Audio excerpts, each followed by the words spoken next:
तो hello guys, welcome back to our channel three stackers panel. Thumbnail देख के आपको थोड़ा सा अंदाजा तो जरूर हो रहा होगा कि हम किस टॉपिक पे बात करने वाले हैं। बट क्योंकि टॉपिक काफी इंपॉर्टेंट है, इसीलिए हम क्लियर कर देते हैं कि हम किस टॉपिक पे बात करने वाले हैं। तो संजू सैमसन और ईशान किशन के हवाले से ट्रेड की काफी इंपॉर्टेंट न्यूज निकल के आ रही है, तो इस पे तो हम बात करेंगे ही। और साथ में बात करेंगे आयुष मात्रे, डेवाल ब्रेविस और डीजे ब्रावो के बारे में भी। तो ये वीडियो काफी इंपॉर्टेंट होने वाली है आप लोग के लिए, इसीलिए इस वीडियो के लास्ट तक हमारे साथ बने रहें। तो आते हैं आज के टॉपिक पे। तो सबसे पहले बात कर लेते हैं आयुष मात्रे के बारे में। रिसेंटली इंडिया और इंग्लैंड के अंडर 19 टीम के बीच में टेस्ट मैच खेला गया, जिसमें फर्स्ट इनिंग में आयुष मात्रे ने 102 रन बनाए और उन सभी का मुंह बंद कर दिया जो ये क्वेश्चन एराइज कर रहे थे या फिर जो आयुष मात्रे पे डाउट कर रहे थे कि क्या वो अगले साल सीएसके के लिए बेस्ट हैं या फिर क्या वो सीएसके के लिए अगले साल भी वही कर पाएंगे जो 2025 में किए थे। तो आयुष मात्रे ने सभी को जवाब दिया 102 रन बनाने के बाद। उनके जवाब देने से एक ही मतलब निकलता है कि वो बोलना चाहते हैं कि हम एक दो मैच में अगर परफॉर्मेंस मेरा नहीं आया तो जिसके कारण से हम बुरे प्लेयर नहीं हो जाते हैं। उन्होंने इसी कारण से ना इतने क्लासिकल शॉट्स मारे, 102 रन ठोके और सभी को बोला भाई हम सीएसके के लिए बेस्ट हैं, हम सीएसके के लिए सब कुछ कर सकते हैं जो कोई और प्लेयर कर सकता है। तो जिसके कारण से इतना ही बोल सकते हैं ना, वेल प्लेड आयुष मात्र, वेल डन। अगले साल आइए और मतलब अगले साल हम लोग के लिए ना काफी रन बनाइए, दूसरी टीम का धागा खोल दीजिए। तो अब आते हैं सेकेंड टॉपिक पे, जिसको सुनने के बाद ना आप लोग काफी खुश हो जाइएगा, क्योंकि रिसेंटली ना केकेआर के खेमे से काफी इंपॉर्टेंट न्यूज निकल के आ रही है, जिसमें ये न्यूज निकल के आ रही है कि उनके जो मेंटोर थे डीजे ब्रावो और उनके हेड कोच चंद्रकांत पंडित दोनों ही केकेआर को छोड़ रहे हैं। दोनों का ऐसा कुछ मनमुटाव हो चुका है केकेआर के साथ, जिसके कारण से वो केकेआर को छोड़ के जा रहे हैं, जो कि काफी गुड न्यूज है सीएसके के फैन के लिए। क्योंकि आप लोग को पता ही होगा केकेआर में जाने से पहले डीजे ब्रावो सीएसके के बॉलिंग कोच ही थे। तो अब चांसेस काफी हाई है कि वापस से डीजे ब्रावो सीएसके के बॉलिंग कोच बन जाएंगे। तो ये काफी अच्छी न्यूज होगी आप लोग के लिए, क्योंकि आप लोग को तो पता ही है कि जब तक डीजे ब्रावो थे सीएसके में इनका बॉलिंग कितना अच्छा था, जिसका सबसे बड़ा एग्जांपल है 2023 2024। 2023 में तो हमने कप ही जीता, भले 2024 में हमने कप नहीं जीता, बट 2024 में हमारा बॉलिंग काफी खतरनाक था, जिसके सबसे बड़े एग्जांपल थे पथिराना। भाई उस सीजन देखो ना, पथिराना कितनी अच्छी बॉलिंग कर रहे थे, सबसे बेस्ट सीजन उनका वही था। और सिर्फ पथिराना नहीं, सभी अच्छी बॉलिंग कर रहे थे। तो जिसके कारण से इतना ही बोल सकते हैं ना, अगर डीजे ब्रावो बन गए ना वापस सीएसके के बॉलिंग कोच, तो सीएसके के लिए ना काफी अच्छी बात होगी। और सबसे मेन बात इतना मानिए ना, डीजे ब्रावो जैसे एक्सपीरियंस प्लेयर आपके बॉलिंग कोच में जुड़ जाते हैं तो कितनी अच्छी बात होगी, क्योंकि वे खुद आईपीएल के one of the best bowler रह चुके हैं। तो जिसके कारण से उनके आने से ना उनका बॉलिंग का भी काफी स्ट्रांग हो जाएगा।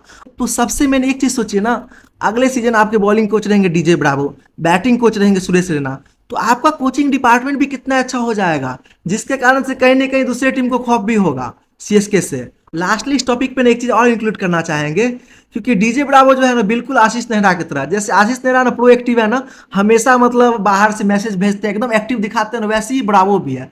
तो जिसके कारण से ना इतना ही बोल सकते हैं भाई, ब्रावो के आने के बाद ना सीएसके की टीम और भी काफी स्ट्रांग हो जाएगी।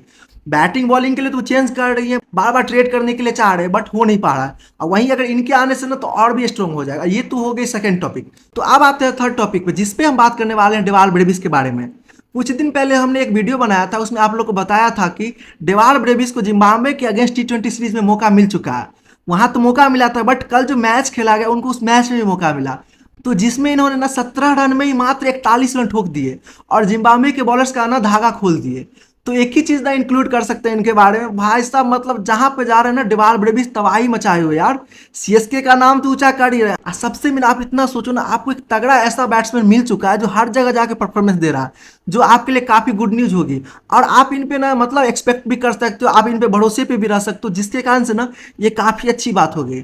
और एक चीज बोलना चाहेंगे डेवाल ब्रेविस की तरफ से, तो डेवाल ब्रेविस ना सीएसके की और एक फैमिली में जुड़ चुके हैं, जो कि है जेएसके। रिसेंटली जेएसके ने भी साइन कर लिया डेवाल ब्रेविस को। तो क्या ही बोले भाई, मतलब हमारे जो ब्रेविस है ना वो भी सीएसके के फैमिली में धीरे धीरे करके जुड़ते जा रहे हैं। अब सिर्फ बच्चा टीएसके, तो हो सकता है अगले साल आपको टीएसके में भी जुड़ जाए। तो ये तो थी थर्ड टॉपिक। आप लोगों को कैसा लगा टॉपिक हमें नीचे कमेंट करके जरूर बताएं। अब बात कर लेते हैं फोर्थ और सबसे इंपॉर्टेंट टॉपिक के बारे में। ये न्यूज भी केकेआर की खेमे से निकल के आ रही होगी। आप लोग को पता होगा कि संजू सैमसन को दो टीम लेना चाहती थी ट्रेड करके, जिसमें थी एक सीएसके और एक थी केकेआर। बट कुछ दिन पहले एक ऐसा न्यूज आया था कि केकेआर अब नहीं लेना चाहती है संजू को, वो अब ट्रेड संजू के साथ नहीं करना चाहती है। बट रिसेंटली फिर से न्यूज निकल के आ रही है कि केकेआर फिर से इंटरेस्टेड है संजू में, और केकेआर मतलब संजू को ये ऑफर कर रही है कि हम आपको 18 करोड़ तो देंगे ही, और साथ ही में आपको कैप्टन भी बनाएंगे। तो जिसके कारण से ना केकेआर काफी बड़ी दाव खेल चुकी है भाई। तो जिसके कारण से ना चांसेस काफी हाई है कि संजू केकेआर में चले जाए। बट अब ये पूरा डिपेंड करता है ना संजू के ऊपर, या तो ये केकेआर में जाए या फिर सीएसके में जाए, क्योंकि केकेआर ने तो भाई गेम खेल दिया भाई, आप कैप्टनसी उनको दे रहे हो, तो जिसके कारण से ना चांसेस तो काफी हाई है कि संजू उनमें जा सकते हैं, बट वैसा अभी तक संजू के हवाले से कुछ कंफर्म नहीं आया है। बट एक ही चीज एक्सपेक्ट करेंगे ना भाई, संजू आप सीएसके में आ जाओ यार। आपको पता ही है केकेआर कैसा करती है, कोई भी टीम आपको सीएसके से अच्छा टीम नहीं मिल सकती है। तो जिसके कारण से एक ही चीज बोल सकते हैं, आप हमारे टीम में आ जाओ, आपके लिए वो सब कुछ मिलेगा आपको जो आपको अभी तक नहीं मिल पाया। तो इसके बारे में तो इतना ही न्यूज था। तो अब आते हैं लास्ट और सबसे इंपॉर्टेंट टॉपिक पे। तो अब लास्टली बात करते हैं ईशान किशन के बारे में। रिसेंटली एसआरएच के खेमे से भी काफी इंपॉर्टेंट न्यूज निकल के आ रही है, जिसमें वो आईपीएल 2026 को देखते हुए नई बॉलिंग कोच बना रहे हैं, जो कि है वरुण अरुण। क्योंकि आप लोग को तो पता ही था 2025 में उनका बॉलिंग अटैक कैसा था। भाई साहब ने मतलब गुड़ गोबर ही किया था, जिसके कारण से वो बॉलिंग कोच बना रहे हैं वरुण अरुण को। तो वरुण की तरफ से ना दो न्यूज निकल के आ रहे हैं। वो अभी से दो प्लेयर को सिलेक्ट कर चुके हैं जिनको वो रिलीज करेंगे, जिसमें से है एक ईशान किशन, दूसरे हैं मोहम्मद शमी। तो आपको एक चीज बता देना, सीएसके काफी इंटरेस्टेड है ईशान किशन में, क्योंकि अगर संजू सीएसके में नहीं आते, केकेआर में चले जाते हैं ना, तो ये बेस्ट ऑप्शन होंगे सीएसके के लिए। क्योंकि ये भी विकेट कीपर बैट्समैन है और टॉप ऑर्डर बैट्समैन है, संजू की तरह ही काफी तगड़ी बैटिंग करते हैं, काफी अच्छी हिटिंग भी करते हैं। तो जिसके लिए नहीं, संजू अगर नहीं आते तो ये बेस्ट ऑप्शन होंगे। और सबसे मेन बात आपको बता दी, सीएसके इनको दो तरीके से अपने टीम में शामिल कर सकती है। पहले तो ट्रेड के तरीके से शामिल कर सकती है, क्योंकि वैसे भी एसआरएच इनको रिलीज करना चाहती है, तो ये ट्रेड के तरीके से अपनी टीम में शामिल कर सकते हैं। या फिर अगर मानिए इनको ज़्यादा लग रहा है, जो मतलब पैसा इनका थोड़ा हाई है, सस्ते में मिल जाएंगे, तो ये इनको ऑक्शन से भी परचेज कर सकते हैं। तो ये काफ़ी अच्छी न्यूज़ होगी सीएसके के लिए। क्योंकि देखिए, अगर ईशान किशन सीएसके में आते हैं ना, तो काफ़ी अच्छी बात होगी। क्योंकि सबसे पहले तो ये कम पैसे में आएंगे, क्योंकि संजू आ रहे थे काफ़ी पैसे में, ये आएंगे तो कम पैसे में आएंगे। तो जिसके कारण से ऐसा हो सकता है जो सीएसके इनको भी परचेज कर ले, ईशान किशन को, और साथ ही में आप कैमरन ग्रीन को भी परचेज कर सकते हो। तो जिसके कारण सर मेरे अकॉर्डिंग बेस्ट ऑप्शन होंगे ईशान किशन, क्योंकि भाई ये भी सब कुछ कर सकते हैं जो संजू कर सकते हैं। और सबसे मेन इंपॉर्टेंट, ये ज़्यादा टाइम के लिए आपके लिए खेल सकते हैं, ज़्यादा टाइम आपके लिए डिलीवर कर सकते हैं। संजू सैमसन का ऑलरेडी एज हो चुका है, तो जिसके कारण से ये बेस्ट ऑप्शन होंगे। तो अगर ईशान किशन आ जाता है ना, तो सीएसके के लिए काफ़ी अच्छी होगी भाई, बैटिंग काफ़ी तगड़ी हो जाएगी। और साथ ही में मैंने बोला ही आपको, जो ग्रीन को भी परचेज कर सकते हैं, क्योंकि काफ़ी पर्स बचेगा। क्योंकि कैसे भी है तो ईशान किशन उतना महंगे नहीं जाएंगे। अगर ट्रेड करोगे तो 11-12 करोड़ लमसम में आ जाएंगे आपको, या फिर ऑक्शन से भी आप लोगे ना, तो उतना महंगा तो नहीं जाएंगे जितना संजू जाते। तो जिसके कारण से इतना ही बोल सकते हैं ना, जो आप इनको भी ले सकते हो और कैमरन ग्रीन को भी ले सकते हो।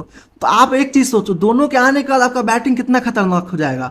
तो मेरे अकॉर्डिंग अगर मेरा बात मानो ना, संजू से बेस्ट ऑप्शन होंगे ईशान, क्योंकि संजू के आने से सिर्फ संजू ही आ सकते थे, दूसरे कैमरन ग्रीन नहीं आ सकते थे। बट ईशान के आने से ना, ये आप दोनों को ले सकते हो, जिसके लिए कहीं ना कहीं इतना तो कंफर्म बोल सकते हैं कि अगर ईशान किशन आ गए ना, तो सीएसके की बैटिंग ऑर्डर और भी तगड़ी हो जाएगी। तो यही तक था आज का वीडियो। आप लोग को कैसा लगा वीडियो में नीचे कमेंट करके जरूर बताइएगा। तो मिलते हैं अगले वीडियो में। Thanks for watching.